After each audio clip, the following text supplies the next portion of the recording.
Fjármála- og efnahagsráðherra, kæru félagar og kæru gestir. Ég býð ykkur hjartalega velkomin á þennan morgunfund sem tileinkaður er birtingu skýrslu Reykjavík Economics skattspor íslenskrar ferðaþjónustu árið 2024 undir yfirskriftinni Hvert er framlag ferðaþjónustunnar til samfélagsins. Það er spennandi dagskrá framundan og við erum með góða gesti sem eru Daði Már Kristófersson, fjármála- og efnahagsráðherra, Magnús Á. Skúlason frá Reykjavík Economics, Sigríður Margrét Oddsdóttir frá Samtökum atvinnulífsins, Steingrímur Birgisson, forstjóri Hölds bílaleigu Akureyrar og Þóra Eggertsdóttir, framkvæmdastjóri Fjármála Icelandia. Fyrst mun Magnús Árni Skúlason frá Reykjavík Economics kynna niðurstöðu úttektar fyrirtækisins á skattspori ferðaþjónustunnar 2024. Eftir kynningu Magnúsar mun Jóhannes Þór Skúlason, framkvæmdastjóri SAF, ræða við fjármála- og efnahagsráðherra. Síðara hluta fundarins í dag notum við svo í pallborðsumræður undir stjórn Jóhannesar Þórs, þar sem Sigríður Margrét Oddsdóttir, Steingrímur Birgisson og Þóra Eggertsdóttir munu bætast í hópinn og fara með þeim yfir málin. Frá árinu 2018 hefur þeim erlendu ferðamönnum sem leggja leið sína til Íslands ekki fjölgað. Það er þó ekki þannig að greinin hafi staðnað á þessum tíma. Þvert á móti hefur verið mikil gróska, nýsköpun og fjárfesting í innviðum og tölur benda til þess að framleiðni í greininni hafi vaxið þrefalt hraðar en að meðaltali í hagkerfinu öllu. Verðmætið sem greinin skapar hefur verið undirstaða þeirra hagsældar sem við Íslendingar höfum búið við síðustu árin. Nú er samdráttur yfirvofandi í ferðaþjónustunni næsta árið og greinin þarf á því að halda að stjórnvöld standi með henni og styrki rekstrarumhverfið frekar en að veikja stöðu fyrirtækjanna. Ferðaþjónustan óx mjög hratt á árunum eftir efnahagshrunið þegar það kom okkur Íslendingum einstaklega vel. Ferðaþjónustan er nefnilega þess eðlis að geta vaxið hratt þegar aðstæður eru góðar og samkeppnishæfnin er góð. En það sama gildir líka í hina áttina. Ef aðstæður eru ekki hagfelldar, þá getur greinin dregist mjög hratt saman með tilheyrandi afleiðingum fyrir okkur öll. Við þurfum því að halda sameiginlega vel á spilunum til þess að tryggja að greinin verði áfram ein af mikilvægustu burðarásum hagsældar okkar hér á Íslandi ókomin ár. Og með þessum orðum býð ég Magnús Á. Skúlason frá Reykjavík Economics velkomin á svið. Gjörðu svo vel.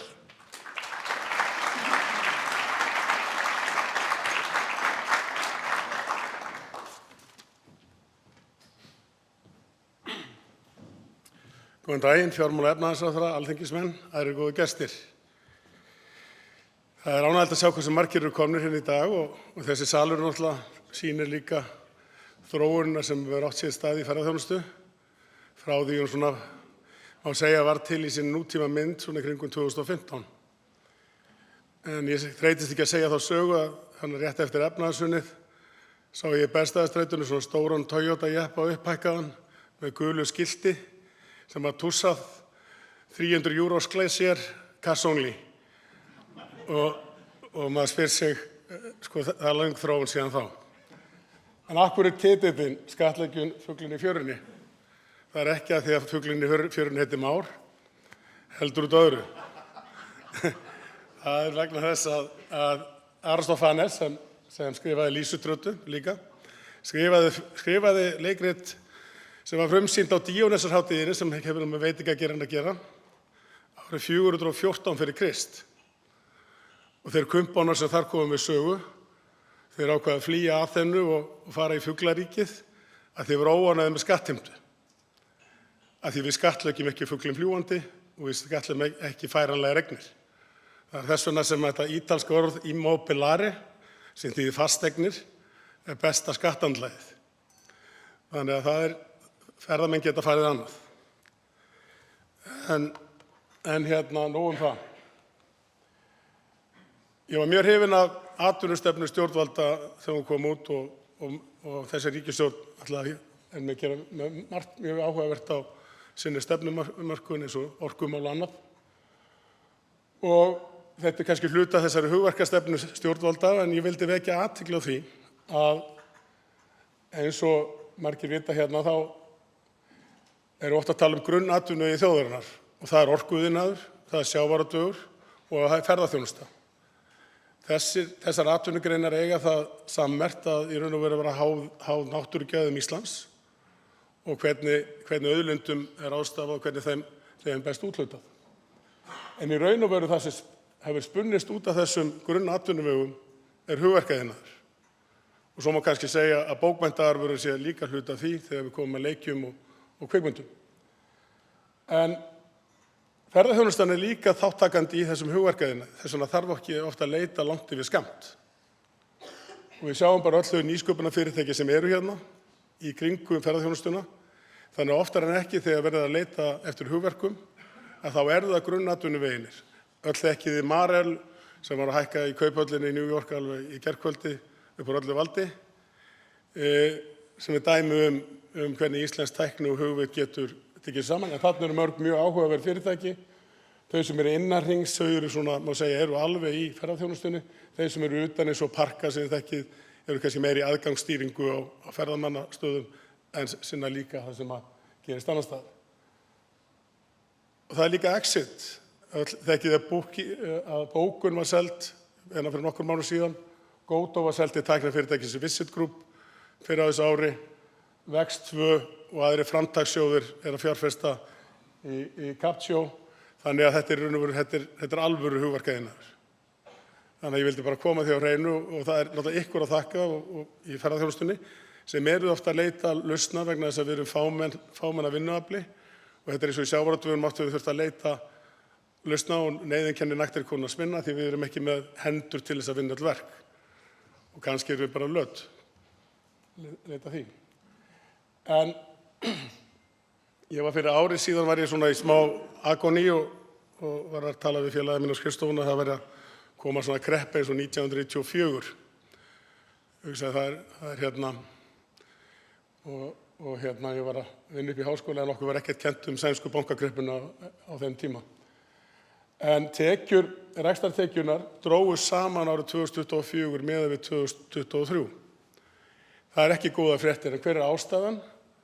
Og við fórum að skoða ársreikningaskrá og við vil kannski byrja á því að þakka Skattinum og Hagstofu Íslands fyrir að útvega okkur þessi gögn. Það er átt mjög gott samstarf við þær stofnanir þegar kemur að rannsóknum á fyrirtækjum litlum og meðalstórum og fleirum. Þannig að gríðarlega gott að vinna með því fólki.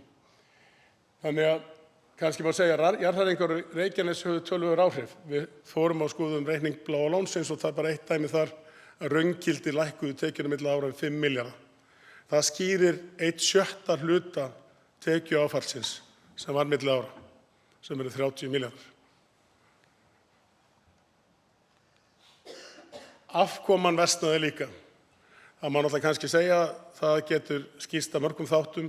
Gistináttarskattur kom til framkvæmda, fleiri gjöld og svo eru barátta Seðlabankans við verðbólgu hefur allt sitt að segja fyrir efnahag fyrirtækja í landinu. Hagnaðurinn dróst saman rúmlega 50%. Það þýðir það að fyrirtækin hafa minna voru að spila til þess að fjárfesta til framtíðar. Fjárfesting til framtíðar er grunnur hagsældar og hagvaxtar. Í raun og veru afkoma eftir fjármagnstekjur, fyrir fjármagnstekjur, hún var verri, hún var svipuð árum 2022 en árið 2023 var besta afkoma ferðaþjónustunnar. Og við höfðum væntingar, ég og Haraldur samstarfsmaður minn, að þetta verði nú halda áfram og menn væri nú búin að taka til í reksturinn straumlínulaga eftir svona 10 ár í rekstri, greiða niður fjárfestingar og svona veginn, þannig að þetta er arðsamari atvinnuvegur. Við verðum svona að skoðum framleiðni og það verður kannski áhugavert að sjá línu hérna í gegn, en þetta er svona hvað hefur gerst frá árinu 2019 til 2024 og við sjáum að orlofsdvalarstaðir, þeir eru nú búin að fækka starfsfólki en búin að auka tekjur. Það er hérna lengst til vinstri á myndinni. Hótel og gistiheimili, þau hafa í raun og veru aukið tekjur en á raun og veru sama starfsmannagrunni sem segir okkur það að það hefur tekist að nýta húsakynni, hótel og gistiheimila allt árið kring. Það er í raun og veru góða fréttir það framleiðin eykst. Annað eins og sem eru vinnuálsveg, það er varðandi farþegaflutningar með flugi. Það virðist eitthvað vera, þar hafa tekið bara aukist 10-11% á raungildi, en í raun og veru starfsfólki fjölgað og við veltum fyrir okkur af hverju það er. Við erum ekki með skýringar á því. En ég ætla kannski að taka fram að vegna þess að flensan tók okkur niður í síðustu viku, þá verður skýrslan sem við erum að skrifa, hún verður ekki tilbúin fyrir á mánudaginn kemur. Hlutur ferðaþjónustunni í vergri landsframleiðslu fór í hæstu hæðir á síðasta ári, 2024, samkvæmt bráðabirgðatölum Hagstofu Íslands, upp í 8,7%. Menn getur sagt að það verður góðar fréttir, ég segi að það séu vondar fréttir.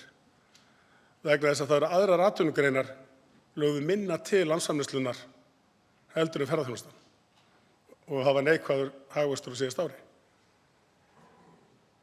Við sjáum hérna vísitala hlutdeildar ferðaþjónustu og fjölda vísitala erlendra ferðamanna, þetta er kannski eitthvað sem við skýrum betur, en vísitalan hefur aukist í hlutdeild og við raun og veru er ferðaþjónustan að fá meir út á hverju ferðamanni heldur en áður. Svo alvarlegasta, þessi mynd útflutninga á Íslandi er oft birt af stofnunum hér á stórum fundum út í bæ á hlaupandi verðlagi. En á raungildi hefur útflutningur dregist saman. Það er alvarlegt fyrir útflutningsdrifið hagkerfis á Ísland og ætti að vera öllum sem er í stjórnmálum mjög umhugað. Og það er ekki gott. Það er ferðaþjónustan sem er í raun og veru að bera vagninn þarna ásamt áliðnaðnum og það er í raun og veru og fiskrum og útflutningur erlendu ferðamönnum var 34% af öllum útflutningstekjum. Ég persónulega hefði viljað sjá þetta minnka og sjá aðrar greinar ná frekari hlutdeild. En það sýnir okkur hvað ferðaþjónustan er miðlægur hluti í hagkerfi Íslands orðið. Til samanburðar varðandi þá er hlutdeild Spánar og Portúgal rúmlega 12% af vergri landsframleiðslu. Þannig svona til að hafa þetta í huga. Og þetta framlag samgöngur og flutningar og ferðalög eru mjög áberandi þegar kemur að hlutfalli þjónustujöfnuði. Við séð hér sívaxandi halli á viðskipti við útlönd sem að meðal annars stafar út af því á uppbyggingu gagnavera. En það væri alveg ljóst að gengi krónunnar væri aðeins öðruvísi ef þessar tekna myndi ekki njóta. Það væri líklega enginn á Tenerife. Úttektir erlendra ferðamanna, þær voru 361 milljarður árið 2024. Það stefna að vera svipað á þessu ári á raungildi. Og aftur hefði maður viljað sjá þetta vaxa og maður kannski sér að með við tölur IATA og hvernig menn sjá ferðaþjónustuna og flug í heiminum þróast, að maður vilja sjá þetta vaxa svona eins og heimshagkerfið svona 3% ári til framtíðar. En það er ekki raunin, það er eitthvað sem þarf að laga. En svo koma skattalegum áhrifum. Hvers vegna skattaleg áhrif? Þetta er aðferðafræði sem hafa verið þróuð erlendis. Við notum aðferðafræði Pricewaterhouse. Rétt að taka það með skattspor í eigu ákveðins fyrirtækis í bænum Trademark, þó Jóhannes vil ég nota það, virði það við hann. En skattaleg áhrif í raun og veru við hugsum eins og framlög til lífeyrissjóðs. Ef við værum ekki með sameign lífeyrissjóði þá þyrfti ríkið að taka hluta af skattunum og færa í sjóði og þar með væri svokallað gegnumstreymiskerfi í staðinn fyrir söfnunarkerfi. Þannig þess vegna tökum við lífeyrissjóði inni. Það er skattur af tekjuskatti og svo launatengd gjöld sem að launagreiðendur bera. Og ég segi oft þegar að launþegar eru óánægðir með launaseðilinn sem þá ættum við kannski að fá heildarútreikninginn með orlofi, lífeyrissjóðsgreiðslum og mótframlagi. Myndi kannski átta sig betur á hvað launagreiðandinn er að bera af sköttum, skyldum og lífeyrissjóðsframlagi. Launadreifingin er mikil innan einkennandi greina ferðaþjónustunnar. Það náttúrulega þarf ekki að segja ykkur það að flugmenn og flugstjórar með hæstu launin og þetta er samt sem áður ekki láglaunagrein í skilningi raun og veru launadreifingar í Evrópu. Þess að laun hér á Íslandi séu svona næstu í lægstu þrepum ferðaþjónustunnar svona tvöfalt hærri heldur en gengur og gerist Ætli sé ekki svona 2.700 evrur í Þýskalandi en nálægt 2.000 evrum í suðrænu löndum. Meðallaunin voru kringum 616.000, hæstu mánaðarlaunin voru 1.200.000 krónur.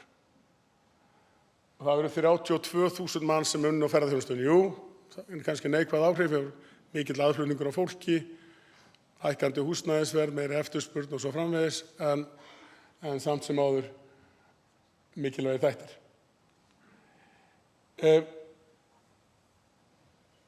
Ef við tökum saman svona þröng skattaáhrif einkennandi greina ferðaþjónustunnar þá var áætlaðir tekjuskattar 10 milljarðar króna,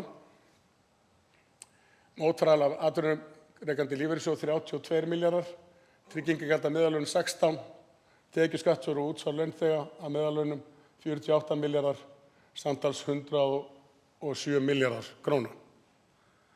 Ef við förum síðan og tökum virðisaukaskattina, því að út- og innskattur endar síðan í útskatti hjá ríkinu, annars hefði ríkið ekki tölur. Kannski fasteignaskattar fyrst sem fara til sveitarfélaga, þeir voru rúmir 5 milljarðar á árinu 2024 og við sjáum alla þá uppbyggingu sem átt sér stað í hótelum, auðvitað hefur þetta aukið tekjur sveitarfélaga gríðarlega. Ef við tökum saman greiddan virðisaukaskatt þá var það 77,4 milljarðar. Það þýðir þetta kringum 190 milljarðar fyrir með fasteignasköttum, með virðisaukaskatti og fasteignaskatti. Ég lofaði að gefa Jóhannesi í fyrra svona ból sem myndir heita the 200 billion króna man, en hann fær hann ekki ennþá. Og ég treysti á það að menn spýti í lófana til þess að ég geti uppfyllt þetta loforð á næsta og þannasta ári. En það var bara til þess að taka þetta í samhengi við nokkuð valin fyrirtæki, svo haldið við séum ekki að fara með fleipur, að þá er fjórðungur sem kemur frá Icelandair, Isavia, Bláa lóninu og flugfélaginu Atlanta, sem er reyndar í útflutningi, en á kannski ekki heima hérna. En Atlanta er hér á landi vegna þess að reglugerðarumhverfi hér á landi, varðandi flugumhverfi og annað, er gott og þess vegna vilja þeir vera hérna.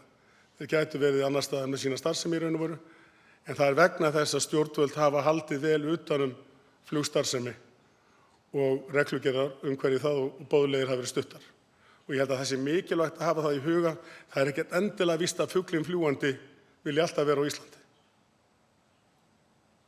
Við sjáum bara síðustu vendingar með gjaldþrot Play, þeir voru að reyna að komast til Möltu út af því væntanlega til þess að komast í ódýrari kjarasamninga og ýmislegt annað. Þannig að þið sjáu að þetta er bara samkvæmt ársreikningum þessara fyrirtækja.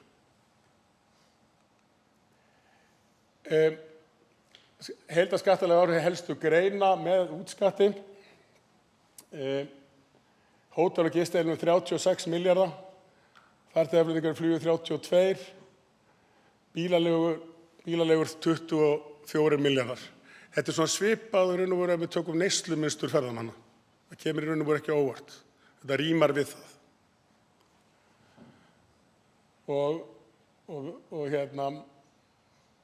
Þannig þetta eru stóra greinar. Starfsfjöldi, hér er sundurliðun á fjöldi launþega, hann var svipaður milli ára 2023 og 2024. 32.000 manns samkvæmt skattframtölum, við tökum þetta allt samkvæmt skattframtölum en ekki samkvæmum. Það getur verið þetta þessi fleiri sem starfandi til dæmis yfir sumartímann. En já, kannski hlutdeild einkennandi greina ferðaþjónustunnar af viðskiptahagkerfinu. Það er 14%.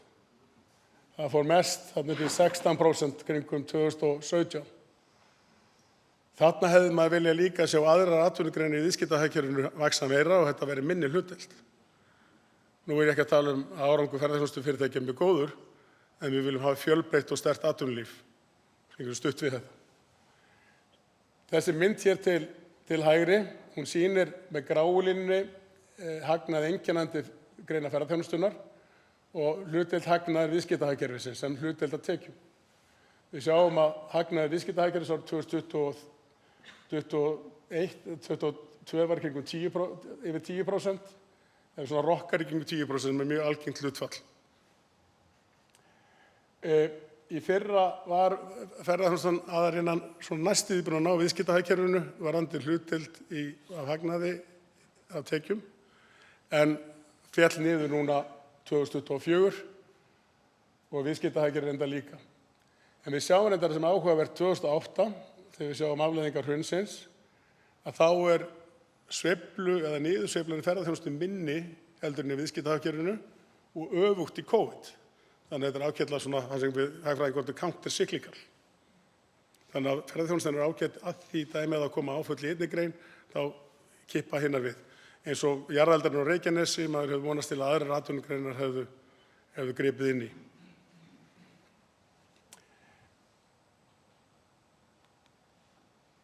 Niðurstöður á þessu kafla, ferðaþjónustan eykur hlut sín í verkefni landsframleiðslu og útflutningi, sem við óskum til hamingju með það, en við vilja sjá aðrar greinar standa sig betur. Þröngt skattspor 107 milljarðar, 4 stór fyrirtæki eru með yfir 56 milljarða í skattspor eða skattaleg áhrif. Víðtækari skattaáhrif ferðaþjónustu 190 milljarðar. Afkomugreinar að draga saman við skattframtöl sem alvarlegt í sjálfu sér vegna þess að það dregur úr fjárfestingargetu greinarinnar og aukin skattlagning mun enn frekar draga úr því og ef vextir lækka ekki fljótlega þá mun síga á líklega vonandi ekki ógæfu hliðina. Frekari gjöld og skattar gætu stefnt greininni í hættu. Ég var með miklu verri fyrirsögn og fyrirlestur fyrst þegar ég byrjaði en að því ég hafði miklar áhyggjur af þessu.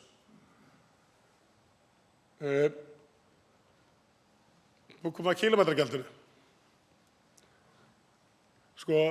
Ég ferðast dálítið og ég skal bara nota orðið, ég hata að fá eftiráreininga. Einhver kemur og rukkar með 10.000 skall, einhverjar litlar upphæðir, og þetta fyrir bara í taugarnar á mér. Við ökum hringveginn og þá sagði annar kollegi minn á fundi daginn og sagði, þetta eru bara 10.000 skall að rakka hringi með kílómetragjaldi. Ég sagði, það kemur til viðbótar bifreiðagjöldum sem þýðir að bílaleigubíllinn hækkar í verði og svo framvegis. En eldsneytisgjöldin, þau dragast frá.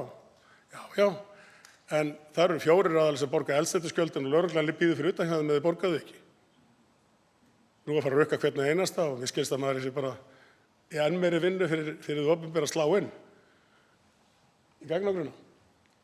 Og ef það handbremsubeygja við Vík, ef það fer svo illa, nákvæmlega eins og skemmtiferðaskipakeisinu sem við skrifuðum fyrir í sumar, að þá eru byggðir á Austurlandi, Vestfjörðum, í verri stöðu að fá ferðamenn heldur en áður. Dreifing ferðamanna mun ekki ganga upp, eins og menn ætluðu, og líklega mun koma því að næstu gleru.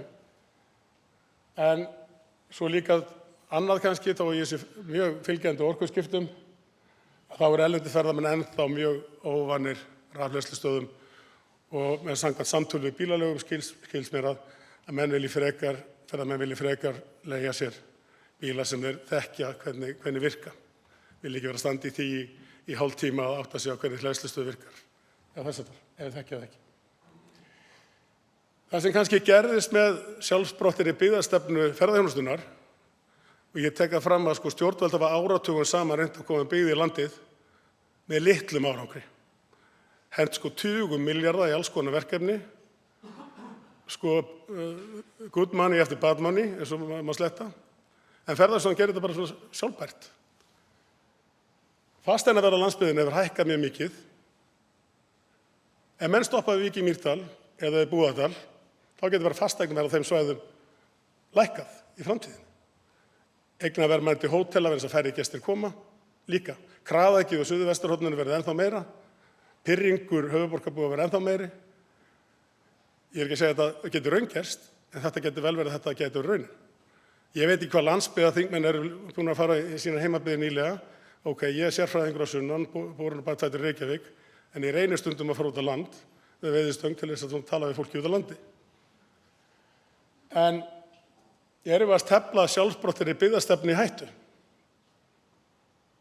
Verða húsin svona aftur? Ég veit það ekki. Ég held að menn þyrftu að rannsaka þetta og skoða þetta betur áður en fara að gera drastískar ákvarðanir. Taka drastískar ákvarðanir. Já, Hringvegur, ég er búin að segja ykkur það, 11.000 skall, hærri bílaleigukostnaður út af bifreiðagjöldum, bensín eitthvað ódýrara, þú fær bakreikning, verið pirraður, stendur í rauðu bílaleigunni, missir á fluginu og svo framvegis. Flókin innheimta, 4 aðilar greiða núna.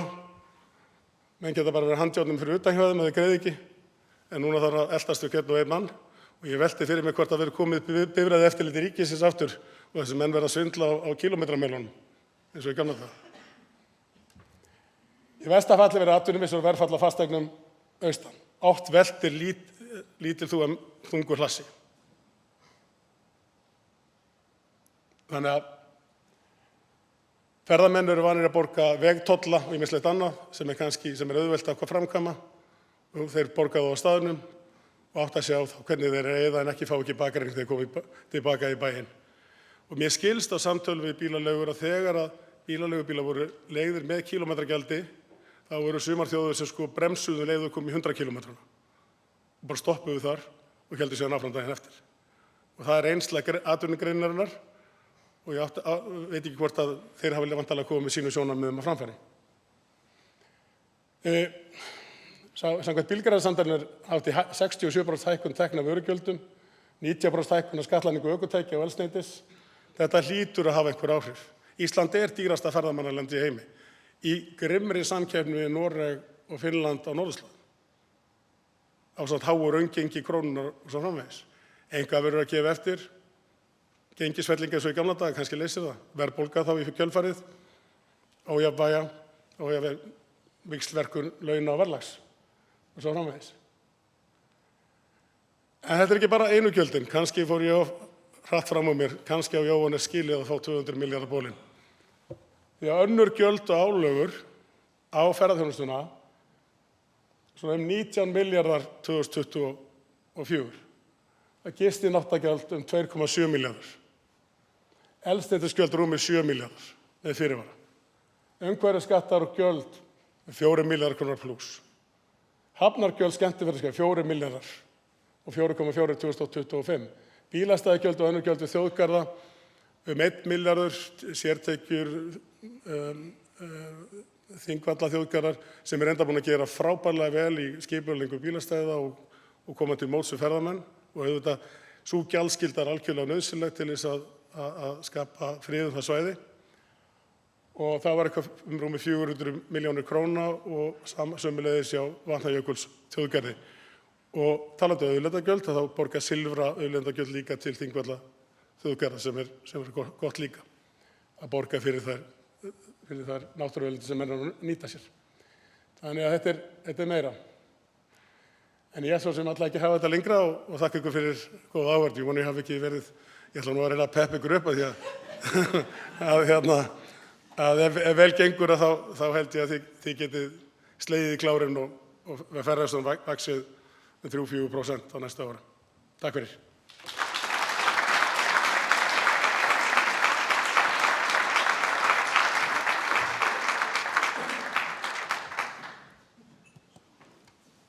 Kærar þakkir fyrir þetta. 190 milljarðar. Það er rétt að rifja það upp að hvað gerðist rétt fyrir áramótin 2024. Þar var með nokkra daga, nokkra vikna fyrirvara ákveðið að setja auðvitað gistináttaskattinn á aftur og hann var tvöfaldaður með engu fyrirvara.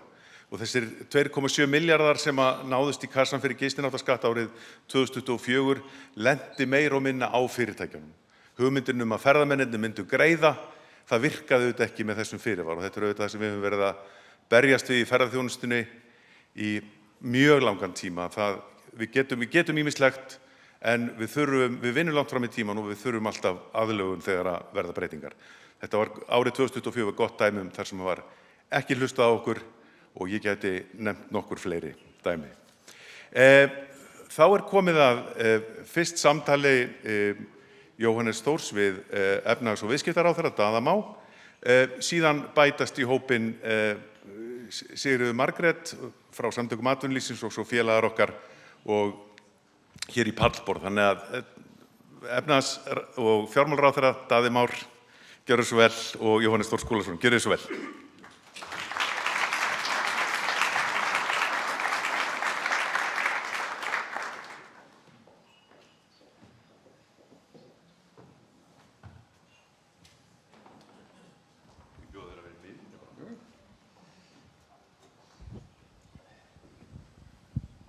Komið sæl, kæra þakkir Magnús fyrir þessa kynningu og velkomin Daði og kæra þakkir fyrir að vera með okkur. Ég ætla nú ekki að halda þið fram á þess að komin í gin ljónsins, en það eru svona ýmsir hérna sem að hafa áhuga á því að heyra hvað þú hefur að segja skattsporið og skattalega áhrif greinarinnar á þá bara fjármál ríkisins og í hvað þetta er notað og hverju við eigum von á næsta ári. Mér langar að byrja aðeins að setja þessar tölur í samhengja því að allt frá hruni þá hefur mér fundist svolítið þegar maður talar milljarða, það segir 190 milljarðar, er það mikið eða lítið? Það er svona, þegar öll leikskólabörn voru farin að tala milljónir og milljarða árunum eftir hruna þá svona, þetta samhengi fer svolítið einhvern veginn út allt. Ég segi náttúrulega núna 190 milljarðar pluss þessir 19 þannig að við erum komin yfir 200 En þannig að ég þarf að fá bólinn. Það sem að, við setjum þetta saman ekki bara við samgönguáætlun sem var kynnt á dögunum, þá á 15 árum á hún svona er áætlað hún kosti 1000 milljarða. Ef við tökum svona varlega áætlað skattspor á ári og framreiknum á servéttunni kannski 180 milljarða eða svo næstu 15 árin, þá er það jafnvirði 2,5 samgöngu áætlunar svona það bil, jafnvel örlítið meira. Verkefni næstu 5 ára held ég 361 milljarður fyrirgefðu. Já, það er aðeins munur er þetta mikið eða lítið. Og fyrir skattspor ferðaþjónustunnar svona sirka næstu 5 árin er þá hægt að framkvæma það allt saman og eiga samt hálfan um 500 milljarða eftir svona til að kaupa bland í poka. Þannig að þetta eru svona stærðirnar í þessu og svona fyrsta spurning er kannski bara, er þetta ekki bara nóg? Er ekki bara komið gott, svo notað sé þekkt orðatildæki? Ég myndi segja það, en svo vitið þið samt að þrátt fyrir að þið hafið núna árum saman verið að byggja þetta upp, leggja meira og meira til íslensks samfélags, þá höfum við samt ekki séð innviðina batna neitt. Ég held að Samtök iðnaðarins hafi metið það þannig að innviðaskuldin næmi einhverjum 400 milljörðum. Þetta eru auðvitað innviðir sem eru lykilatriði fyrir ferðaþjónustuna að hafa. Ef það væri nú bara þannig að þessir peningar hefðu runnið inn á bók og ég geti gengið að þeim til þess að ráðast í þessi verkefni, þá mætti auðvitað taka undir þitt sjónarmið, en þannig er það því miður ekki. Heldur er mitt verkefni núna að ná jafnvægi í rekstri ríkisins og það er víst löng röðin af þeim sem telja að það séu verðug verkefni þarna úti sem þarf að fjármagna. Þetta verður vandasamt. Ég tek undir það sem hefur komið fram hérna. Ferðaþjónustan hefur skipt gríðarlega miklu máli og hún hefur kannski eins og kom hérna fram alveg sérstaklega verið jákvæð hvað varðar uppbyggingu á atvinnustarfsemi út allt land og það er gríðarlega jákvæð viðbót við íslenskt efnahagslíf. Ég tek síðan í sjálfu sér alveg undir það líka hjá Magnúsi að við myndum gjarnan vilja sjá fjölbreyttari þróun og það er það sem við viljum sjá, en það breytir því ekki að ferðaþjónustan gegnir algjöru lykilhlutverki. Þetta er náttúrulega allt rétt sem þú segir í grunninn. Nei, það er bara alveg rétt. Já, varðandi innviðaskuldina þá er þetta hlutur sem ég heyri ekki bara hér á landi, heldur líka í öðrum löndum. Ég var að tala við kollega okkar til dæmis í Noregi, við varum verið að ræða Tromsö, þar er verið að leggja á skiptamáttaskatt vegna þess að það vantar peninga til þess að byggja upp innviði vegna ferðaþjónustu meðal annars. Og þá þurfum við að leggja nýjan skatt á ferðaþjónustu. Þetta er rök sem við heyrum oft, meðal annars í samhengi við við áforma náttúru og innviðagjald og svo framvegis. Ég segi á móti hins vegar, sko, ekki vandamáli miklu frekar að þegar að atvinnugreinin skilar í rauninni þetta miklum peningum í ríkissjóð og til sveitarfélaga, ekki stór hluti vandans að stjórnmálamenn hafa tekið ákvarðanir að forgangsraða öðrum verkefnum frekar heldur en þessum innviðaverkefnum sem að ferðaþjónustan þarf að halda. Svakalega ertu góður við mig af því að eins og þið vitið þegar ég ekki stjórnmálamaður að atvinnu, ég er ráðinn í þetta hlutverk. Þú ert í þessu hlutverki núna. Og ég get sagt, jú, að sjálfsögur þetta rétt hjá þér. Bara vel spotta, Jóhannes. Já, og hvað ætlar þú þá að gera í framhaldinu? Bara þetta er mjög gott, þetta er í fyrsta sinn sem ég fæ stjórnmálamann sem þú ert í dag til þess að viðurkenna þessa staðreynd. Vegna þess að það eru jú ákvarðanir stjórnmálamanna og ráðherra sem ráðnir í djobbið að haga þessu og við draugum ekkert úr því að það verkefni er flókið.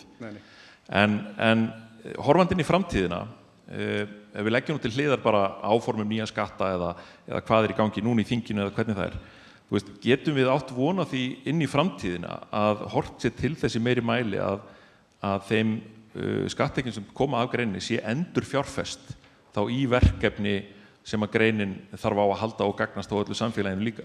Sko, þú vékst hérna þess að atvinnustefnunni og ég veit alveg að þú varst ekki alveg 100% sáttur þegar hún var kynnt. Ég er ánægðari núna heldur en fyrst. Á sínum tíma, en nú hef ég til dæmis á ársfundi samtaka atvinnulífsins, ársfundi atvinnulífsins held ég að sé kallað, tekið alveg skýrt fram að Viðreisn hefur lagt mikla áherslu á að það sé ekkert það sem kallaði picking winners.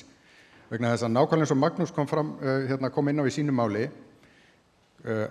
háframleiðni, störf sem skipta miklu máli fyrir útflutningstekjur Íslands geta orðið til út allt.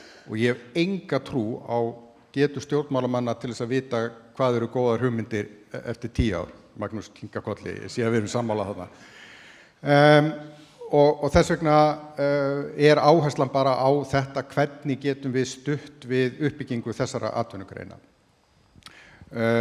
Það eru ýmis kerfi í gangi en það er hægt að gera ennþá betur. Ég held við þurfum að horfa til þess að reyna að hlúa að allri nýsköpun. Hún skiptir öllu máli. Raunar er það þannig, við vorum eitthvað að ræða hérna áðan sko, það furðulegasta er þegar við erum að tala um sko Ísland er svo auðlindaríkt og það er gæfa okkar en þessar auðlindir myndu engu máli skipta ef það væri ekki fyrir íslensku þjóðina og því til sönnunar get ég sagt að í tæplega 1000 ár lifðum við hérna í sult og seyru og sultum heilu hungri sitjandi á stærstu fiskimiðum Norður-Atlantshafsins. Hér hefði aldrei nokkur maður þurft að svelta ef við hefum kunnað að nota þau. Svo þekking barst okkur bara mjög seint. Og það er þess vegna að gæfa okkar til framtíðar er algjörlega háð því að íslenskir kollar með snjalla, velhannaða heila komi með nýjar hugmyndir og það hvernig við getum nýtt tækifærin. Þetta þurfum við að styðja óháð atvinnugreininni. Það skiptir bara engu máli. Það sem skiptir máli er að hugmyndirnar, góðar hugmyndir komist til framkvæmda. Þetta er mjög gott að horfa á atvinnustefnuna vegna þess að þar eru mjög skýr markmið, auka samkeppnishæfni, auka framleiðni, auka verðmætasköpun fyrir samfélagið í öllum atvinnugreinum og ég held ég geti bara með sannig sagt að ég er kátari með plaggið þegar ég er búinn að sjá það heldur en þegar það var kynnt hugmyndin upphaflega. Þú er bara svo neikvæður. Nei, ég er bara mjög jákvæður núna, þetta er bara vel unnið, ég bara skal hrósa ykkur fyrir það. Það er eitt og annað sem það þarf að laga í því en í grunninn bara góð hugsun. Það sem mér langar kannski að fá að setja á þig hagfræðingshattinn núna og leggja ráðherra hattinn aðeins til hliðar, þó það ég veit að það er ekki auðvelt. En sko, ef við erum að horfa á sér skattheimtu á atvinnugreinar sem er með ýmsum hætti á ýmsar atvinnugreinar, svona almennt séð í þjóðhagfræðinni, sko, er slík skattheimta líkleg til þess að auka verðmætasköpun og bæta samkeppnishæfni atvinnugreinar? Þetta er alveg rosalega góð spurning vegna þess að Jóhannes veit auðvitað að þetta er að fyrsta sem kennt er að engin, með einni eða tveimur undantekningum er skattheimta alltaf neikvæð fyrir atvinnugreinin, neikvæð fyrir samfélagið. Við hins vegar erum sammála um það á sama tíma að það er einhver verkefni sem við ætlum að fjármagna, einhver sameiginleg verkefni sem þarf að fjármagna og þá þurfum við bara að velja minnst vondu skattana. Í þessu samhengi má nefna að grænu skattarnir sem eiga sem sagt að þá skapa hvata til þess að draga úr mengun til dæmis, eru einu skattarnir sem valda ekki því sem kallað allra tap. Þannig að þakka þér fyrir að gefa mér tækifæri til þess að rifja þetta upp. Mjög gott, við getum pikkað upp það sem þú varst í panel á umræðunum ETS-peningana og í hvað á notað og hvert fara, en við skulum geyma það annað. Það að reyna að halda því fram að skiptir máli að þessu notaðir í verkefnin vegna þess að þar erum við ennþá ósammála? Já, þá erum við bara ennþá ósammála það. Og ekki bara ég, það stendur einfaldlega í leiðbeiningunum frá Evrópusambandinu. Það stendur ekki hagfræðinni. En sko, svona kannski aðeins í lokin, ef við horfum áður við fáum fleiri á sviðið, ef við horfum almennt inn í bara þær áskoranir sem við erum með núna gagnvart greininni, þú sagðir daginn að það væru, held ég orðaðir það á þinginu, að væri óveður skíu í ferðaþjónustunni, það er ein leið til að orða það, við getum sagt kannski að það sé bara endalaus óvissa, þessi grein svona hefur búið við það, við erum með alþjóðakerfið. En það gengur Íslendingu vel að vera í henni? Já, Íslendingum hefur oft gengið vel í óvistum. Þú veist, þetta reddast bara? Já, en það þarf einhver að redda því, sjáðu til, sko, annars reddast það ekki. Ég ger mig grein fyrir því. Þannig að þetta fólk er allt í því að redda hlutunum alla daga, sko. Það er það sem ferðaþjónusta gerir best. En sko, við erum að horfa á þetta það er búið að minnast á þetta krónuna, vaxtastigið, samkeppnina við önnur lönd. Hvað getum við gert? Ég meina, hvernig getur ríkið beitt þeim skatttekjum sem að koma frá greininni og þeim tólum sem að þið hafið til þess að styðja við þessa auknu samkeppnishæfni? Þú veist, hvernig geta ríkisfjármálin í rauninni með allar þær flækjur sem þú situr uppi með? Hvernig er þetta að beita þessu til þess að ýta undir samkeppnishæfni atvinnugreininni í raun og veru? Þetta er alveg rosalega góð spurning vegna þess að á henni eru mjög margar hliðar. Og þú nefndir áðan samgönguáætlunina sem ég er mjög stoltur af, þrátt fyrir að hún hafi lent í svona dálítið pólitískum deilum núna út af einni ákveðinni fjárfestingu, að þá almennt séð að vera með fullfjármagnaða samgönguáætlun upp á 360 milljarða skiptir gríðarlega miklu máli. Við þurfum að snúa vörn í sókn og þetta vita allir sem hafa keyrt vegakerfi landsins. Þannig að það er þó eitt að skaffa innviðina fyrir ferðaþjónustuna og þetta snýst auðvitað meira heldur en bara vegi, þétta GSM-neti þannig að fólk sé alls staðar í símasambandi, þú veist, tryggja það að það sé þjónustu og mögulegt að veita þjónustu alls staðar, tryggja það að hægt sé að hlaða rafmagnsbílinn eins víða eins og mögulegt er og allt þetta. Og þetta er þá eitt verkefni, styðja við nýsköpun, annað verkefni, en síðan eru það almennu verkefnin eins og það að það sé við svona snúum við fyrir þróun að ríki sé rekið með halla, að komum ríkisfjármálunum í jafnvægi og reynum að nota þau til þess að viðhalda jafnvægi. Það er að vísu mjög erfitt en það er verkefni vegna þess að það sem að var aðeins nefnt Magnús nefndi örlítið, er að raungengi hefur hækkað og það auðvitað er vandamál fyrir atvinnugreinin eins og ferðaþjónustuna og stöðu ytri skilyrði skipta gríðarlega miklu máli. Síðan er það spurningin með hvað hætti við getum stuðlað því annað en bara í gegnum ríkisfjármálin og ég held að það sé líka mjög mikilvægt þá að við tökum umræðu bara almennt séð nálgunina við kjarasamninga. Það er ýmislegt sem að við getum gert betur og það er mjög athyglisvert, ég veit ekki hvort að Sigríður Margrét kemur inn á þetta hérna eftir, en nágrannalöndin okkar þeim hefur öllum tekist að búa til þennan stöðuleika. Ísland hefur aldrei alveg náð þessum árangri. Það gerist í kjölfarið á miklu áfalli sem að varð þar í kringu 1990, en þau hafa haldið þeirri stefnu síðan. Við höfum einhvern veginn aldrei komast á staði þetta. En hefur ekki einmitt tilkoma ferðaþjónustuna sem þjónustu útflutnings gert meiri möguleika á þessu með meiri stöðuleika í bara efnahagskerfi landsins? Já, sko, þú veist, ég hef ekkert, sem sagt, eitt af því sem hefur gerst með uppgangi ferðaþjónustunar, af því ég nefndu hérna launakostnaðinn, er að íslenska tekjudreifingin hefur verið að þéttast og hún hefur verið að þéttast með þeim hætti að lægstu laun hafa verið að nálgast meðallaun meðan hæstu launin hafa eiginlega staðið í staði í mjög langan tíma. Og þetta er auðvitað merki mikla eftirspurn eftir ófaglærðu vinnuafli. Vinnumarkaður er þrátt fyrir allt markaður. Það er ekki samningsstaða nema þú getur þá þrýst á einhvern veginn að viðsemjanda þinn. Þannig að það er ein af afleiðingunum þarna og það er auðvitað bara þannig með lítil hagkerfi, það þarf ekkert rosalega mikið til þess að hita þau upp. Þetta þurfum við líka að hugsa um og að því leyti getum við sagt að ferðaþjónusta sem grundvallar atvinnugrein pínu áskorun fyrir hagstjórnina.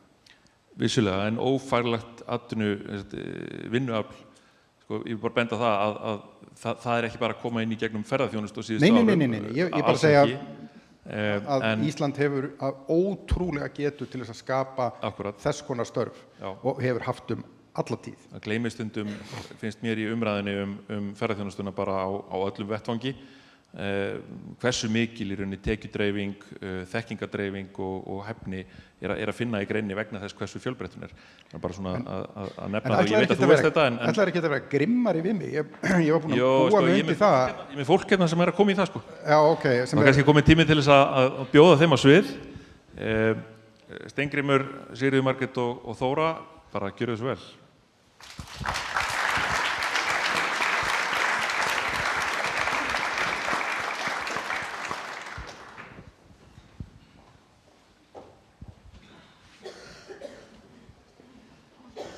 Þetta er í fyrsta sinn sem að ráðherra hefur beðið meiri grimmd, þannig að við skrúum upp á grillinu. Við höfum oft gert það. Það verður að vera pínu fjör. Það verður að vera fjör. Hérna, ef við förum bara beint inn í, bara verið velkomin og kæra þakki fyrir að taka þátt í þessu með okkur. Ef við förum bara, höldum aðeins áfram því sem við vorum að ræða og förum bara beint í svona þína sérgrein, Sigríður Margrét, það sem þú ert að horfa á heildar svona afkomu atvinnulífsins, kjarasamningana, hvernig skattaumhverfið spilar. Nú erum við með þessa atvinnustefnu, við erum með þetta sem að Daði var að nefna, varandi bara þróunina síðustu ár, og svo erum við með svona þær aðgerðir sem að þessi ríkisstjórn hefur í rauninni sett fram. Í heildarsamhenginu finnst þér, hvernig er þín sýn á það? Ég meina, fer saman hljóð og mynd í því að vera að horfa á stefnuna sem sett fram í atvinnustefnu og þær aðgerðir sem hafa verið sett fram til dæmis í skattamálum. Takk fyrir þetta og takk fyrir að bjóða mér upp á sviði til þess að vera leiðileg. Nei, sko, málið er þetta. Við vitum það auðvitað öll sem erum hér inni að staðan eins og hún er akkurat núna í atvinnulífinu, hún er bara mjög þung. Og við sjáum það, þú veist, við vitum auðvitað, við þekkjum öll þessi áföll sem að hafa dunið á okkur að undanförnu og hitt útflutningsgreinarnar okkar alveg sérstaklega. Við erum að tala um það, sko, að þessi áföll samanlögð, lágspáin er svona 90 milljarða áfall á útflutningstekjurnar, meðan að háspáin er 230 milljarðar.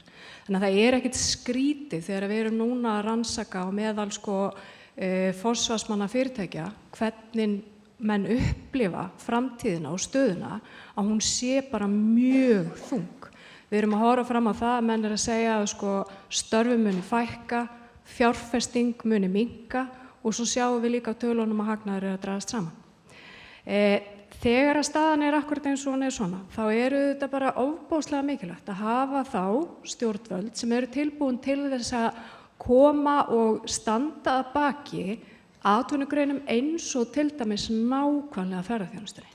En þess að ég held að akkurat núna í stöðunni eins og hún er, þá örugglega ferðaþjónustan eitt stærsta sóknarfæri Íslands. Hugsaðu ykkur bara þetta. Við búum hérna á Íslandi og alþjóðaviðskipti eru bara lífæð landsins að öllu leyti. Alþjóðaviðskipti hafa aldrei verið meiri heldur en árið 2024 heimsvísu. Hvað er það sem var að vaxa? Vöruviðskipti voru að vaxa 2%, þjónustuviðskipti voru að vaxa 9% stig. Og hvað er þarna baki? Ferðaþjónusta og flutningar, flugið meðal annars. Við erum hérna með ferðaþjónustugrein, við erum með ferðaþjónustu á Íslandi og við erum með flug á Íslandi sem að býr yfir alveg gríðalegum styrkleikum. Þannig að núna er tækifærið fyrir Daða til þess að girða sig í brók og koma með okkur í þá vegferð að sækja þessi tækifæri vegna þess að fjárfestingin er í greininni. Það sem okkur vantar að auka framleiðnina af fjármagninu sem er bundið í henni. Og hvernig gerum við það? Má ég segja þetta? Ok. Endilega. Þetta eru bara 2 einföld ráð. Fyrsta ráðið er þetta sem ég held að við séum sammála og stundum vildi ég óska þess að þú er bara einn í ríkisstjórn. Takk fyrir. Nei, ég held að séu sammála það og það er bara, sko, Daði mun aldrei ná tökum á ríkisfjármálin og geta breytt skattastefnu öðruvísi heldur en að við náum tökum á launaþróun í landinu. Núna er staðan svo, algjörlega, núna er staðan svo að launavísitalan, hún er að mælast hátt í 8%. Almenni markaðurinn er að hækka ríflega 6% sem er samt 2% stigum meira heldur en það sem við sömdum í kjarasamningum. Opinberi markaðurinn er að hækka 11% samkvæmt launavísitölunni. Og þannig að við verðum að ná tökum á launaþróun í landinu með því að sammælast og búa til útflutningsdrifið kjarasamningslíkan og svo þurfum við líka að hætta að setja peninga, til dæmis núna er frumvarp niður á Alþingi þar sem að menn er að gera ráð fyrir því að vilja setja 6 milljarða í að hækka frítekjumörk hjá ellilífeyrisþegum sem er sá hópur sem að hefur það best þegar við skoðum aldursdreifingu og við skoðum lágtekjuhlutfall og við skoðum ráðstöfunartekjur. Tökum þessa 6 milljarða og setjum það í markaðssetningu á ferðaþjónustu frekar og nýtum fjármagni sem er bundið í innviðunum. Þannig að þetta er svona, ertu ekki til í þetta, Daði? Ég sérstaklega hrifinn af þessari hugmynd að gera mig einráðan. Það eru einar litlar kosningar til og mjög víðtækan stuðning hér í hópnum, en jú, eftir það bara ekkert máli, það þarf ekki að gera neinar málamiðlanir. En þetta er auðvitað, ég kom inn á þetta áðan, ég held þetta sé alveg lykilatriði sem Sigríður Margrét kemur hérna inn á, við verðum að fara að horfa á breytt vinnumarkaðsmódel og það er,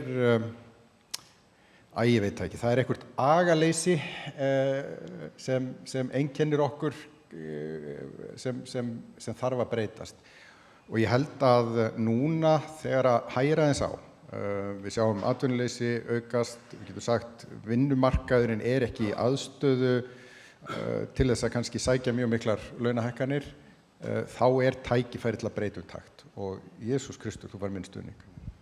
Þetta er mjög áhugaverð umræða en það hafa ýmsir í greininni bent á það undanfarin núna 2-3 ár hversu mikið í rauninni launakostnaði fyrirtækjanna hefur hækkað og hversu mikið af honum skila sér þá í skatttekjur bara eins og við sjáum á útreikningunum. Þannig að í rauninni hefur orðin töluverð hækkun bara á skatttekjum ríkisins af greininni bara út á þetta á undanförnum árum. Þannig að það hefur svona verið spurt býtu, er það ekki aftur, er það ekki nóg? Þurfum við endalaust að bæta við sérsköttum? Í fyrsta lagi, hvaða sérsköttum? Til dæmis kílómetragjaldi sem hefur áhuga, það hefur sértæk áhrif á ákveðin almenn breyting á fyrirkomulagi tvöfaldur og gistinættaskatti, mistökusetningu innviðagjalds, vil ég ekki kannast við það. Ég er alveg með lista eða langar í hann sko. Nei, en sko, tekjuskattafyrirtæki er að lækka núna áramótin. Við erum að lækka innviðagjaldið. Þessar breytingar sem eru að verða á bílagjaldtökunni, það bara er almennt séð yfir allt. Og ég vil nú minna á það voru til stjórnmálaflokkar hér fyrir síðustu kosningar sem vildu breyta undanþágunni frá virðisaukaskatti. Er það á borðinu? Það er ekki á borðinu, við vitum af hverju það er ekki á borðinu og það er bara þakkarvert eins og ég hef áður sagt. En það breytir því ekki hins vegar það má öllum vera ljóst að það væri líklega heimskulegasta breytingin sem hægt væri að gera. Þú hefur átt samstarf við atvinnuvegaráðherra, kollega minn, og þú veist líka að það hefur orðið gjörbreyting á nálguninni varðandi hvernig við horfum á þessa gjaldtöku til lengri tíma, kannski frekar til þess að horfa á ákveðna samræmingu á þeirri gjaldtöku sem nú er heldur en eitthvað sértækt og það eru þetta vegna þess að hún hefur þróast með svona, ég var að segja, pínu svona íslenskum villta vesturshætti. Við skulum koma aðeins tilbaka að þessari framtíðarsýn gjaldtöku aðeins og eftir. Mér langar að færa mig yfir til þín Þóra. Nú ert þú í forsvari fyrir fjármál eins af stóru fyrirtækjunum á íslensku ferðaþjónustumarkaði Icelandair. Þú ert líka í stjórnarformennsku Birtu lífeyrissjóði og ert að horfa á fjárfestingar. Hvaða áhrif, hvernig er staðan núna og inn í framtíðina þá varðandi það skattabreytingar sem hafa verið og svona kannski skattabreytingar sem þið sjáu fram með, á hverju þurfa fyrirtækin að halda akkurat núna? Takk. Já, bara stór spurning. Við bara þurfum þannan fyrirsjáanleika og þannan stöðuleika sem við erum öll að tala um.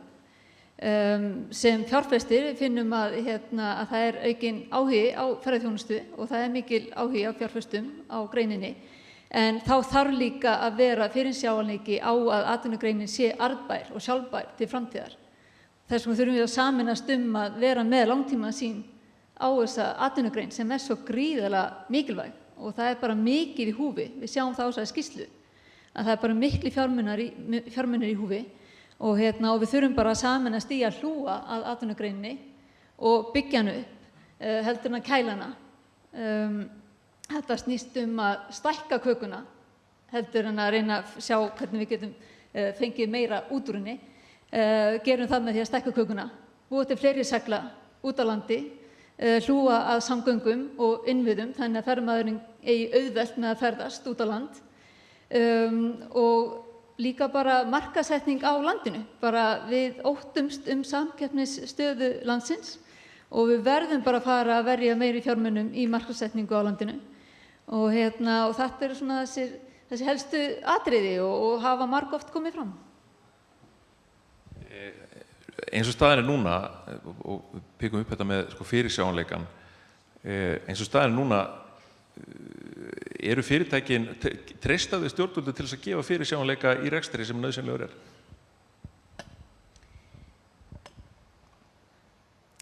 Við viljum trúa því, við viljum treysta því að það verði fyrirsjáanleiki en það ekki búið að sýna það í verki en vonandi verður bara breyting þar á.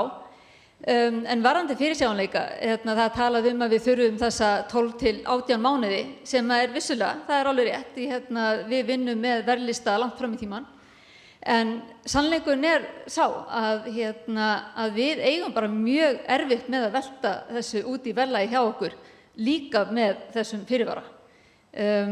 Bara ef ég tek sem dæmi frá 2017, dagsferðirnar okkar, þær hafa hækkað svona 20 til 30%. Á þessum sama tíma hefur verðlag hækkað 50% og launavísitala 84%. Og þetta náttúrulega bara dæmi sem gengur ekki upp. Þannig bara samkeppnin bara svo gríðarleg í þessum bransa, bæði innanlands og ekki síst erlendis, að það bara engin ávísun að við náum að velta þessu út í verðlagi þótt að við fáum þennan fyrirvara. En mér finnst bara fyrirvarin vera bara sjálfsögð kurteisi. Það bara þannig. Ég ætla að taka þennan frasa upp, fyrirvarin sjálfsögð kurteisi. Þetta svolítið það sem við höfum verið að tala núna í nokkur ár og að vissu leyti þá hefur verið sagt að það sé skilningur á því hjá stjórnvöldum. Atvinnuvegaráðherra hefur talað þetta, forsætisráðherra hefur rætt þetta, þú hefur talað þetta. Og við sjáum það kannski þegar verið að horfa eins og þetta náttúruinnviðagjald að það svona já, verið að taka undir það sé skynsamlegt. En síðan fáum við hins vegar líka svona skatta eins og til dæmis tökum kílómetragjaldið og ég skal alveg taka undir að það ekki sérskattur á ferðaþjónustu en það hefur sértæk áhrif samt sem áður. Og þegar við horfum á löndin í kringum okkur og þetta smá innleiðing áður en að ég kannski rétti Steingrími spurninguna. Við erum að horfa á samskonar hugmyndir í öðrum löndum í kringum okkur. Í Bretlandi til dæmis þar verið að horfa á þetta með 3 ára fyrirvara. Við erum með innleiðingu gistináttaskatts í Skotlandi þar sem hreinlega skrifað inn í lögin að ekki megi taka hann upp nema að sé líði 18 mánuðir frá tilkynningu að gildistöku. Þetta sjálfsögð ekki svona út allt. Við erum með fleiri ríki sem eru með stutt en hér þetta gjarnan þannig að við erum með 2 vikna raunverulegan fyrirvara þótt að við vitum að eitthvað að gerast með ársfyrirvara eða nokkura mánaða. Þá raun áhrifin á viðskipti fyrirtækjana eru 2-3 vikur bara með samþykkt fjárlaga og annað í desember. Þannig að mér langar að spyrja, velta þessu yfir kannski til þín Steingrímur. Hvaða áhrif eru þið að sjá í rauninni þegar að þetta kemur inn með svona stuttum fyrirvara, til dæmis kílómetragjaldið á bílaleigurnar og þá afleidd áhrif í kringum ykkur. Og hvað þurfið þið á að halda eins og staðan í dag að með einhvers konar aðlögun eða mótvægi eða hvað myndi takmarka tjónið? Kannski byrja smá myndlíkingu. Félagi minn á norðan, Logi Már Einarsson, ráðherra, menningarmál og háskóla rétt.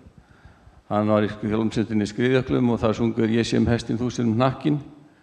Mér líður svona eins og við sem að fá asna í staðinn fyrir hest og við höfum verið hnakkurinn.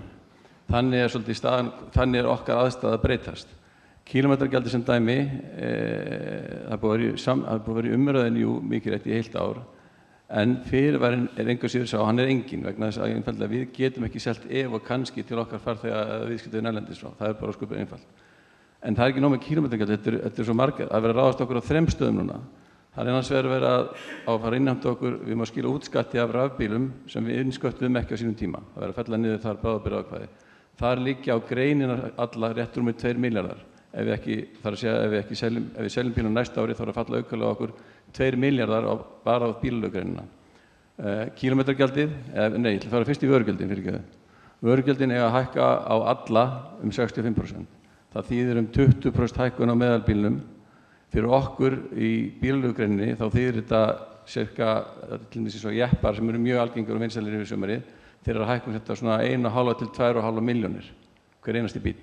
Fyrir bílinn á Akureyrar þýðir þetta 2 milljarða aukin fjárfesting á næsta ári sem eru 400 milljónir í bara aukin fjármagnskostnað hjá okkur. Bara á næsta ári. Bara á okkur, vaskmálið eru 700 milljónir ef við seljum alla bílana á næsta ári. Síðan það kílómetragjaldið, síðast en ekki síst, 6,95 á hvernig einasta ekinn kílómetr. Við erum þarna að fara að innheimta fyrir ríkið 1,4 milljarða, það er að segja bara höldur, bílinn Akureyrar. Greinin sjálf er að fara að innheimta fyrir ríkið þá einhverja cirka svona 7,5 milljarð, sýnist mér, sem mætti segja. Þessu á að skella okkur núna, mögulega með hálfs mánaðar fyrirvara. Við erum byrjuð að selja inn á næsta ár og löngu byrjaði, við erum að vinna 12 til 18 mánuði eins og hefur komið fram. Ég er nú þegar búin að selja 120.000 leigudaga inn á næsta ár, það gerir 180 milljónir. Ég get ekki rukkað þessa kúnna 180 milljónir, það mun lenda beint okkur. Þar fyrir utan beinn kostnaður við það að innheimta þessi gjöld fyrir ríkið. Bara gegnum kortin fara á okkur einhverja 30 milljónir sem gerir þá 100 milljónir, 120, 30 á greininni í heild sinni, pluss annar beinn kostnaður. Þannig að bara í gegnum kílómetragjaldi á næsta ári er að falla á okkur cirka 400 milljónir. Þannig að ef ég tek allt worst case scenario, sel rafbílana á næsta ári og næ ekki innheimta á fullu kílómetragjaldið, þá er það 1,5 milljarður sem að lenda á bara okkar fyrirtæki. Á greinina er þetta þá svona cirka 8 til 9 milljarðar. Þannig að þetta einhverjar smá tölur og við bara getum ekki. Við verðum bara að færa einhverja 30.000 bílalykla eða 60.000 eða færi varalyklana og bara gjör svo vel, verður það góðu. Hvernig, Daði, þú veist, getum við breytt þessari nálgun einhvern veginn þannig að þó að við getum ekki, eins og Þóra segir, velta öll út í verðlagið eins og staðan er, getum við breytt einhvern veginn þessari nálgun varðandi það með hvað löngum fyrirvara þetta er, hvernig aðlögun þessara fyrirtækja er að þessu og svo framvegis. Þannig að það kom ekki í rauninni, sé ekki étið innan úr eigið fyrirtækjana það sem í rauninni verið að reyna að innheimta af ferðamanninu. Já, sko, ég tek algjörlega undir það að stöðuleiki skiptir miklu máli og höfum þar hugfast að kannski grundvallaratriðið er áframhaldandi ósjálfbær rekstur ríkissjóðs verður á endanum greiddur af einhverjum. Ef ekki núna þá á næsta ári börnunum þínum, fyrirtækjum framtíðarinnar, það gengur heldur ekki upp. Ég tek undir það að þegar kemur að svona rekstrarskilyrðum ákveðinna atvinnugreina að þá þurfum við að reyna að hafa fyrirsjáanleika. Það stóð auðvitað til að það yrði og þú segir árs fyrirvari en þú veist líka að kílómetragjaldið er búið að vera mun lengur í umræðu og við tveir höfum átt fundir um þetta fyrir all löngu síðan. Sú saga tafa sem hefur orðið á því máli er ekki góð. En þetta er svona það sem heitir röð óheppilegra atburða.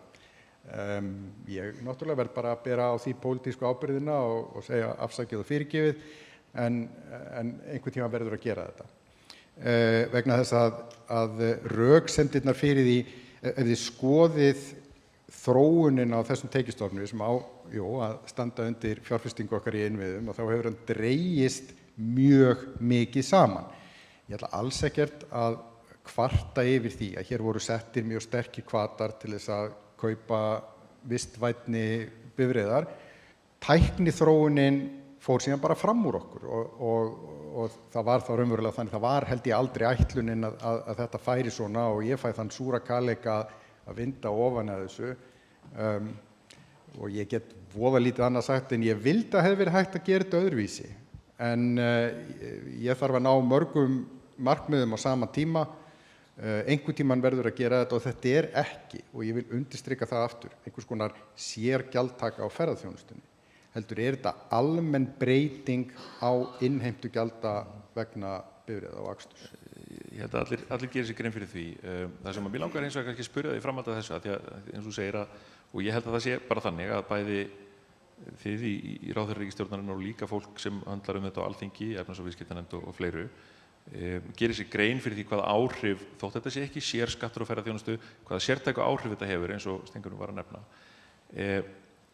Þá ekki eðlilegt að það sé með einhverjum hætti reynt að koma til móts við það tjón sem öllum ljóst að þetta sé að valda hjá fyrirtækjum? Jú, en þú veist líka að við höfum átt mjög uppbyggilegt samtal það hvernig við gætum leyst þetta fyrir ferðaþjónustuna þannig að til dæmis eins og Magnús kom hérna inn á, ég vísu ekki alveg sammála hagfræðinni þar, en Magnús kom hérna inn á með munin á fyrirfram og eftirágreitu, við höfum verið að reyna að koma með lausnir þar, lausnir varðandi skráningar, auðvelda það allt saman, þannig að ég held að getum ekki alveg haldið því fram að við höfum ekki hlustað eitthvað svona. Þið hefði ekki hlustað, nei, ég ætla ekki að halda því fram, en hins vegar það þó svo að til dæmis þegar nefndarálitið úr efnahags- og viðskiptanefnd kom, að þá upplifðum við það bara einfaldlega að það væri horft í hina áttina. Ég vil bara segja það alveg eins og Við erum búin að skila líklega rúmlega 100 blaðsíðum af efni sem útskýrir þetta og það sem við erum í rauninni að benda á núna og ég kannski spyrja það bara beint út áður við höldum áfram. Getum við hort á þetta til dæmis núna á meðan þetta í umræðu þingsins myndir ekki vera í rauninni bara sammála okkur í því að það sé eðlilegt að alveg eins og hópferðabílarnir að fá tröppun upp og aðlögun á einhverjum tíma að það sé hægt að koma til móts við vandamál bílaleigana í innheimtu með því að trappa upp aðlögunina þannig að þau skili þessum 60-65% á næsta ári sem þau geta í raun og veru innheimt 70-80% þar á eftir og 90% þriðja árið. Getum við ekki bara að klára þetta mál hér? Það fullt af þingmönnum í salnum sem að geta þá hlustað og farið með þetta bara hérna yfir Austurvelli. Nú vill svo skemmtilega til að ég einmitt ekki þingmaður.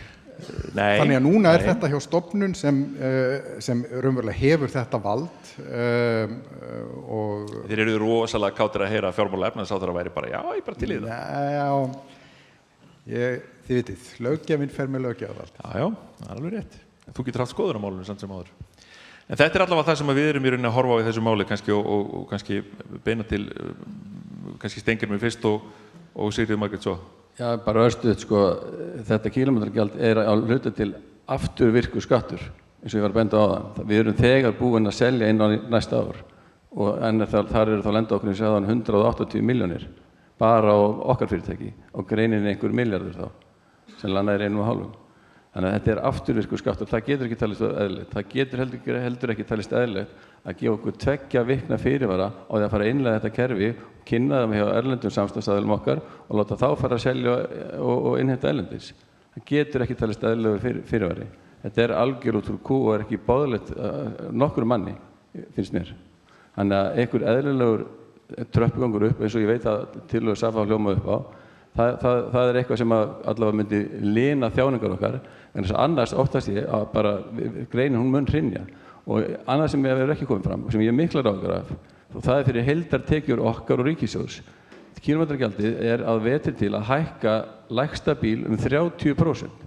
Dagverð bíls á Yaris í janúar eða febrúar er að hækka 30%. Hvaða áhrif haldið að það hafi á eftirspurn eftir okkar vöru og þjónustu? Haldið mun ekki hafa áhrif á eftirspurnina?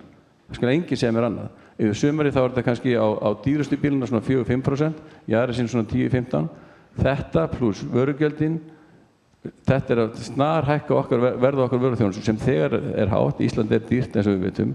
Þannig að pottþétt mun bara ferðamönnum hér fækka og samdráttur verður í tekjum okkar og þar með tekjum ríkissjóðs. 10% samdráttur 20 milljarðar. Ég óttast bara hreinlega að við verðum af þessum 20 milljarðum og jafnvel meira ef ekki verður neinu breytt. Algjörlega, ég ætla bara aðeins líka nota það tækifæri til þess að takið þessar tölur sem Steini var að fara yfir varðandi áhrifin og setja þeir í samhengi við heildarhagnað greinarinnar á síðasta ári. Þetta þetta alveg ótrúlegt að við séum að tala þetta á þessum tímapunkti í hagsveiflunni. Staðan þetta mjög þung, hún mjög alvarleg og það verður einfaldlega að eiga sér stað ákveðin hugarfarsbreyting vegna þess að við erum ekki að fara að skattleggja okkur út úr þeirri stöðu sem við erum í akkurat núna. Við þurfum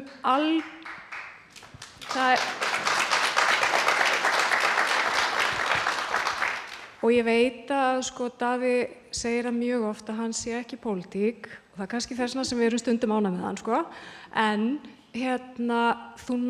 þeir sem í pólitík munu aldrei ná árangri nema með atvinnulífinu og það þetta bara þyngri en tárum tekur að hlusta á lýsingarnar á því þegar verið að fara yfir og koma með tillögur og ekki verið að hlusta og það nefnilega ekki bara ferðaþjónustan sem að munu horfa á þessi alvarlegu áhrif af þessum breytingum sem við erum búin að fara yfir hér í dag heldur það líka þannig að breytingarnar á vörugjöldunum skattahækkun á leigutekjur til dæmis, þetta mun líka hafa áhrif á mælingar á neysluverðsvísitölunni.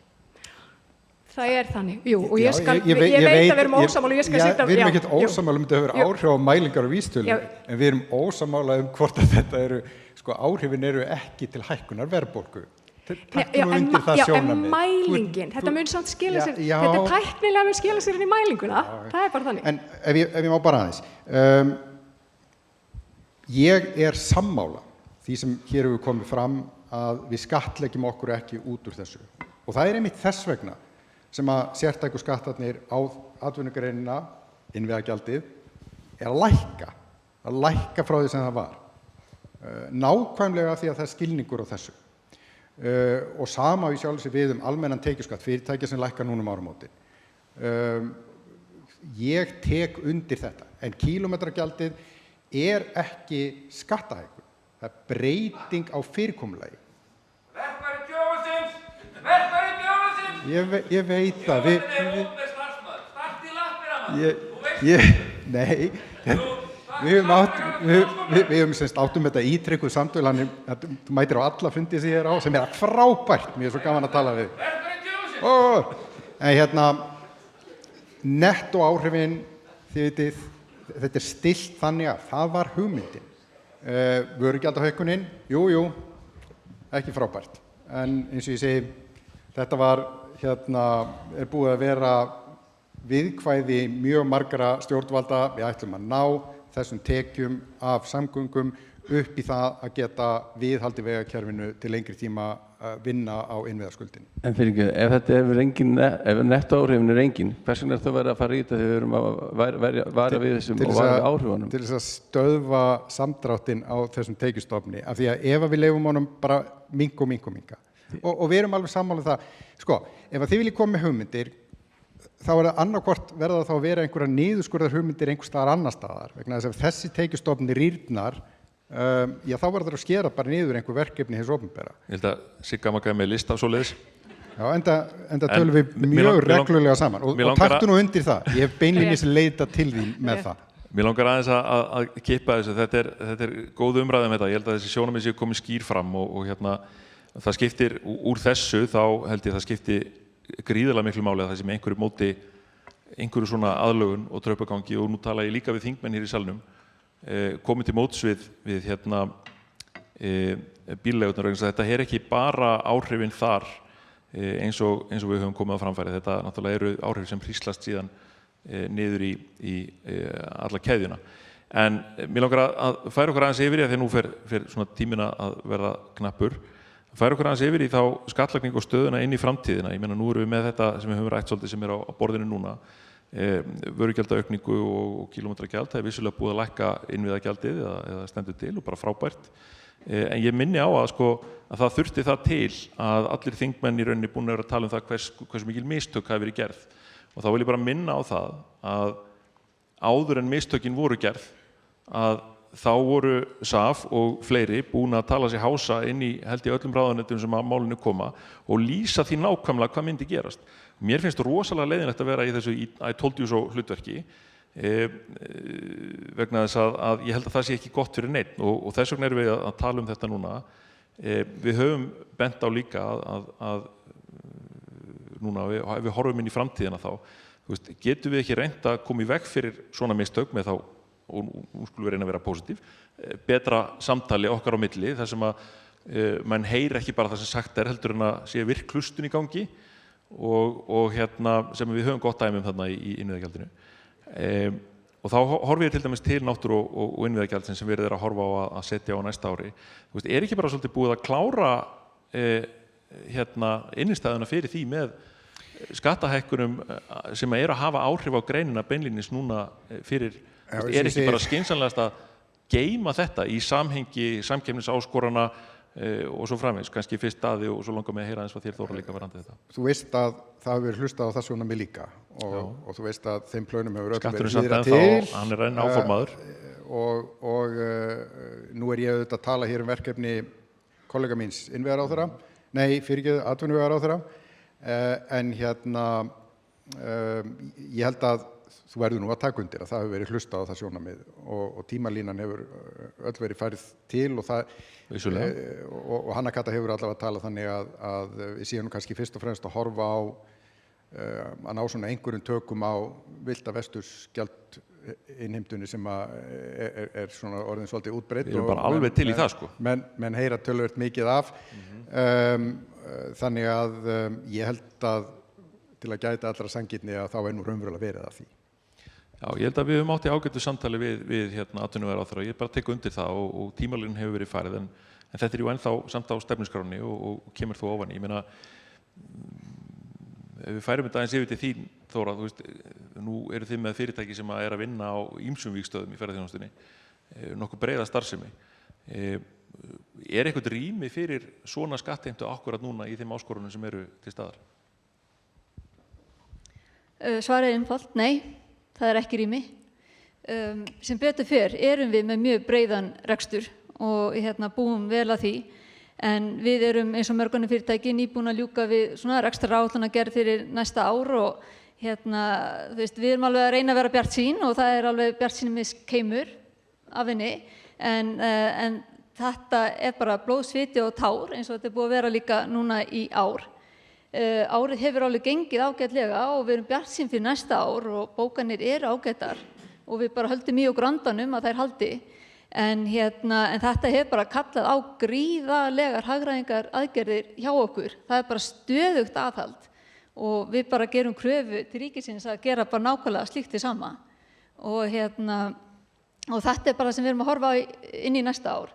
Við höfum verið að leggja núna áherslu á nýsköpun og viðskiptaþróun hjá okkur og við höfum svo mikla trú á því að það er það sem að verðmætasköpunin verður til og erum að vonast til þess að geta haldið því áfram inn í næsta ár, en í mínum huga er bara hagfræðin mjög einföld. Hærri skattar, bara minni afkoma, minni fjárfesting, minni nýsköpun, minna í ríkissjóð. Þetta er bara mjög einfalt. Í þessu samhengi kannski aðeins áfram, sko, nú sáum við á milli ársins 2023 og 2024 afkomugreinarinnar minnka 56%, bíllegum 73%, en nánast allstaðar afkomulækkun. Hvernig, svona, þegar þú horfir á greinina í heild sinni, átt þú von á, og svona þeir kollega sem þú hefur verið að ræða við, á fólk von á því að afkoma fyrirtækjanna muni batna á þessu ári og næsta? Nei, svona almennt að þá er það ekki tónninn í fólki. Bara þessar ytri aðstæður eru gríðarlega krefjandi og það er ekkert sem að lítur út fyrir að það sé að fara að breytast. Vaxtastig er ofboðslega hátt, þótt að það fari nú eitthvað aðeins lækkandi, að þá er það bara ofboðslega hátt. Sterk gengi krónu, mjög mikil samkeppni, bæði innanlands og erlendis eins og við komum inn á áðan.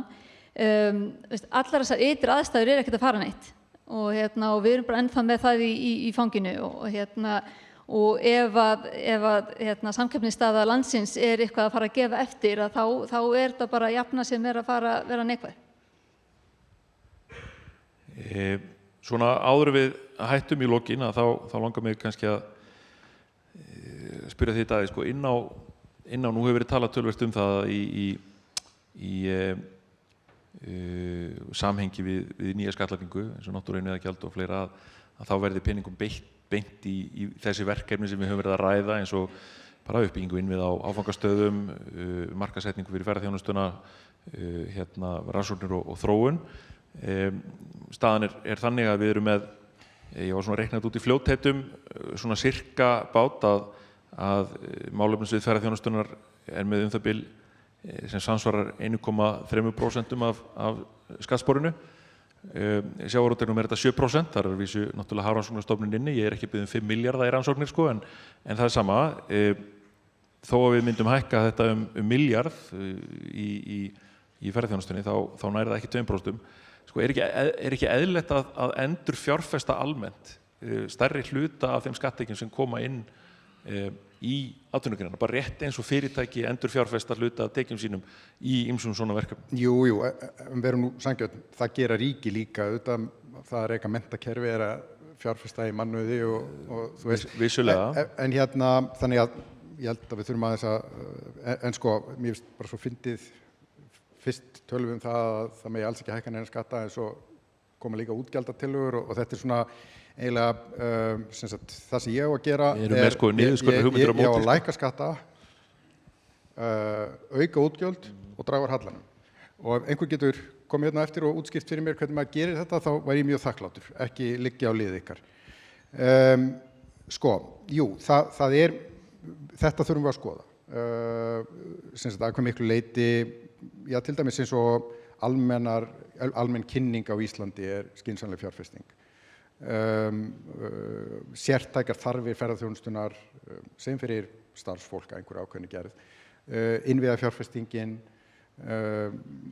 þú veist, allt þetta sem við getum gert til þess að auðvelda lífið ofan á það að lækka innviðagjald og almennan tekjuskatt fyrirtæki, bara endilega. Og í þetta samtali erum við opin og atvinnustefnan og kynningin á henni átti einmitt að snúast þetta. Þó að þú hafir einhvern veginn tekið til þín að það væri verið að tala niður ferðaþjónustuna, þá bara alls ekki verið að því. Þvert á móti, þetta frábær atvinnugrein. Og ég held að það sé mikill vilji og mikill skilningur. Þó að sé ekki alltaf hægt að taka tillit til sjónarmiða mikill skilningur á þessari þörf. Og allavega það þannig. Ég og flokkurinn sem ég stend fyrir, við erum atvinnulífsflokkur. Þess vegna höfum við verið að reyna að standa á bremsunni. Og munum halda áfram að gera það og halda áfram að vinna með atvinnugreinum að uppbyggingu Íslands. Mér langar síðan bara að segja, ég veit að hljómar eins og þversögn, en öll nágrannalönd okkar eru núna að upplifa mjög erfið skilyrði. Það er mikill halli á rekstri ríkissjóða allt í kringum okkur. Að hluta til vegna bara sömu vandamálu við erum með að hluta til vegna fjárfestinga í varnartengdum útgjöldum eða hergögnum og öðru slíku. Vextir að hækka alls staðar í kringum okkur. Verðbólga að aukast, meðan að raunverulega seðlabankarnir eru með til þess að gera hóflega vexti. Ég veit að hljómar eins og ég sé rosalega mikið að sjá glasið hálffullt, en við erum þrátt fyrir allt á Íslandi í þeirri aðstöðu að seðlabankinn hér getur örvað atvinnulífið gríðarlega mikið vegna þess að vextir eru mjög háir. Og ef við náum saman, tökum á verðbólgunni, þá held ég að það þurfi ekkit endilega að vera þannig að 2025 og 2026 verði erfið ár í íslensku atvinnulífi. Það fer svolítið bara eftir í hvernig okkur helst á okkur Sigríði Margréti. Við treystum á ykkur. Rétt í lokin, bara langar að þakka fyrir, en rétt í lokin þá, svona að því að ég svolítið orðin eins og Kató gamli, þá legg ég til að auki fé verið lagt til neytendamarkaðssetningar á íslensku ferðaþjónustu. Getum við ekki hort á það samandaði svona í þessum jákvæða anda að við setjum nú inn í fjármálaáætlun 5 ára plan fjármögnun á neytendamarkaðssetningu? Bara kontin í ráðuneytið og við skulum byrja að leggja plan. Klárum, þá vitum við það. Að ári þá verðum við með plan. Takk ykkur kærlega fyrir og ykkur sem að komið og heima sittið í stofu að horfa. Takk í dag.